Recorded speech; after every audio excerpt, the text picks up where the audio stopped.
नमस्ते मित्रों, एक बार फिर वेदांत ज्योतिष में आप सबका स्वागत है।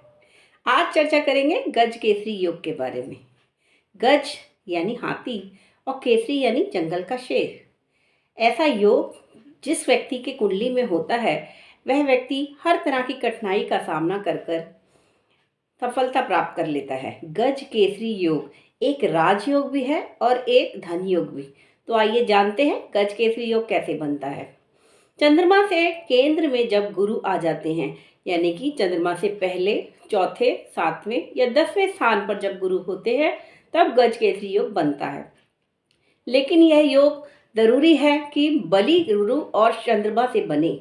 अगर गुरु या चंद्रमा में से कोई भी ग्रह नीच का होगा या अस्त होगा या वक्री ग्रहों से दृष्ट या मेलेफिक्स या पाप ग्रहों से दृष्ट होगा, तो इस दोष से इसके फल में, शुभ फलों में कमी आ जाएगी। आज हम लाए हैं बहुत सारे बड़े बड़े महानुभावों की कुंडलियों के बारे में, गज केसरी योग जिनकी कुंडलियों में है। आज चर्चा करेंगे नटवर सिंह जी की कुंडली की तथा क्वीन एलिजाबेथ टू की कुंडली की। क्वीन एलिजाबेथ जो कि 96 साल जी, और नटवर सिंह जी जो भारत के मिनिस्टर रहे और एक अच्छी आयु में स्वर्गवास हुआ जिनका। मित्रों, हमारे गुरु श्री के.एन. राव जी के मार्गदर्शन में हमने भारतीय विद्या भवन दिल्ली में बहुत सी रिसर्चेज करी, जिनमें से एक रिसर्च गज केसरी योग पर थी। करीब 300 कुंडलियों पर हमने इस योग का अध्ययन किया और पाया कि गज केसरी योग 3 तरह से फल देता है। पहला, जब गज केसरी योग पूरी तरह से सफल गज केसरी योग कहलाता है, जहां दोनों ग्रह बली हैं, अपने स्वराशि के हैं या उच्च के हैं, तथा जिन पर किसी भी पाप ग्रह की दृष्टि नहीं है, कोई वक्री ग्रह का प्रभाव नहीं है, राहु केतु एक्सिस नहीं है। ऐसी स्थिति में गुरु और चंद्रमा अगर है, जैसे कि गुरु अगर उच्च के हैं कर्क राशि में भगवान राम की कुंडली में और चंद्रमा के साथ बैठे हैं, तो यह अति उत्तम गज केसरी योग कहलाएगा। इसी तरह अगर गुरु उच्च के ना भी हो लेकिन धनु या मीन राशि के स्वराशि के हों और चंद्रमा उनसे केंद्र में आता है, यानी चंद्रमा से बृहस्पति केंद्र में आते हैं, तो यह योग तब भी अच्छा फल देगा। अगर चंद्रमा नीच के हैं या बृहस्पति नीच के हैं, तब यह फल कम हो जाएगा, या यह कह सकते हैं ऐसे में यह गज केसरी योग मध्यम फल देगा। इसी तरह अगर ये दोनों ही ग्रह पाप ग्रहों से दृष्ट है या उनके साथ युति में है या स्थिति इनकी है कि एक दूसरे से एक्सचेंज में है, तब यह योग बहुत ही खराब फल देगा, या कह सकते हैं न्यूनतम फल देगा। तो कुंडली में गज केसरी योग बन तो रहा होगा, लेकिन आपको यह देखना है कि ग्रहों की स्थिति कैसी है, क्या वो बली हैं, क्षीण हैं, अस्त हैं या वक्री ग्रहों से दृष्ट हैं।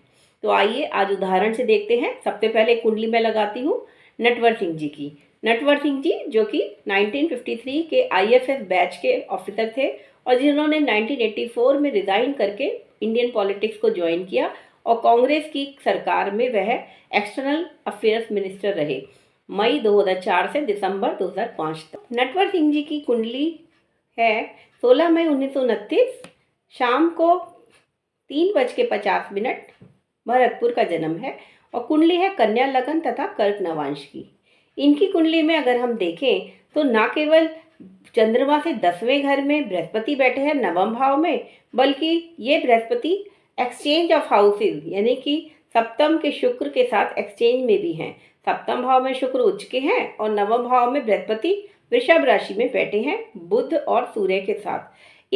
इन दो उत्तम राजयोगों के कारण इनको न केवल ये 1953 में IFS बने, बल्कि IFS की अच्छी नौकरी करते हुए इन्होंने रिजाइन किया 1984 में और फिर पॉलिटिक्स ज्वाइन करके कांग्रेस की सरकार में यह एक्सटर्नल अफेयर्स मिनिस्टर बन गए भारत के, और मई 2004 से दिसंबर 2005 तक यह एक्सटर्नल अफेयर्स संभाल रहे थे मिनिस्ट्री में। इनकी कुंडली में ना केवल ये राजयोग फल दे रहा है, लेकिन ऐसा भी माना जाता है कि जब चंद्रमा से 10वें घर में बृहस्पति बैठे हो और अगर उन पे कोई अशुभ प्रभाव ना हो, तो ऐसा व्यक्ति बॉर्न विद ए मिशन होता है, यानी कि इस व्यक्ति का जन्म किसी स्पेसिफिक पर्पस के लिए हुआ है। यह बहुत ही शुभ योग है और चंद्रमा से 10वें घर में बृहस्पति की स्थिति बहुत ही अति उत्तम मानी गई है। अब मैं आपके लिए दूसरी कुंडली लाई हूँ क्वीन एलिजाबेथ टू की, जो कि 96 वर्ष की आयु प्राप्त कर स्वर्गवास जिनका हुआ। नटवर सिंह जी ने भी 92 ईयर्स की एज में स्वर्गवास हुआ और क्वीन एलिजाबेथ भी 96 वर्ष की आयु में गई। इसका मतलब गज केसरी योग न केवल यश, समृद्धि, पैसा देता है बल्कि आयु भी देता है। लेकिन शर्त वही है कि आपकी कुंडली में गज केसरी योग पाप ग्रहों से दृष्ट ना हो, वक्री ग्रहों से दृष्ट ना हो तथा किसी भी तरह के खराब प्लेसमेंट से दूर हो, अच्छे केंद्रों या त्रिकोण घरों में यह योग बन रहा हो। तो आइए देखते हैं क्वीन एलिजाबेथ टू की कुंडली। क्वीन एलिजाबेथ की कुंडली में जन्म हुआ था 21 अप्रैल 1926 2:48 इंग्लैंड, और इनकी कुंडली है मकर लगन और मकर ही नवांश की। इनकी कुंडली में अगर हम देखें तो नीच के बृहस्पति लगन में बैठे हैं लेकिन उच्च के मंगल के साथ। इसका मतलब नीच भंग हो रहा है बृहस्पति के का, बिकॉज ये केंद्र में है मंगल से। साथ ही सूर्य उच्च के बैठे हैं चौथे घर में। चौथे घर में उच्च के सूर्य ने इन्हें ऐसी राजगद्दी दी जिस पर इन्होंने 70 साल से भी अधिक राज किया और 96 वर्ष की आयु में ही इनका स्वर्गवास 2022 में हुआ। इनकी कुंडली में शुक्र दूसरे घर में बैठे हैं तथा वक्री शनि तीसरे घर से लगन को देख रहे हैं। इसीलिए मंगल, उच्च के मंगल और शनि का प्रभाव लगन पे होने पर इनकी काफ़ी अधिक डोमिनेटिंग नेचर रहा और पूरे इंग्लैंड को, पूरे ब्रिटिश साम्राज्य को इन्होंने अच्छी तरह से बखूबी निभाया और संभाला। तो इसी तरह सिल्वियो बर्लुस्कोनी, जो इटली के सबसे लंबे समय तक रहने वाले प्रधानमंत्री थे, उनकी कुंडली में भी गज केसरी योग बनता है तथा अन्य कई लोग जैसे अमिताभ बच्चन, हमारे ज्योतिष गुरु श्री के.एन. राव सर और बहुत ही अधिक प्रसिद्ध और सफल व्यक्तियों की कुंडली में गज केसरी योग ने बहुत ही अच्छे फल दिए हैं।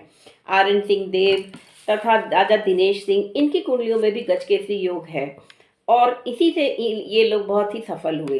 तो गज केसरी योग अगर आपकी कुंडली में है तो ज़रूर आपको उसका अच्छा फल मिलेगा, लेकिन आपको ये देखना है कि वह योग किसी भी पाप प्रभाव से दृष्ट ना हो। तो आज के लिए इतना ही। अगले एपिसोड में फिर आपसे मुलाकात होगी। नमस्कार।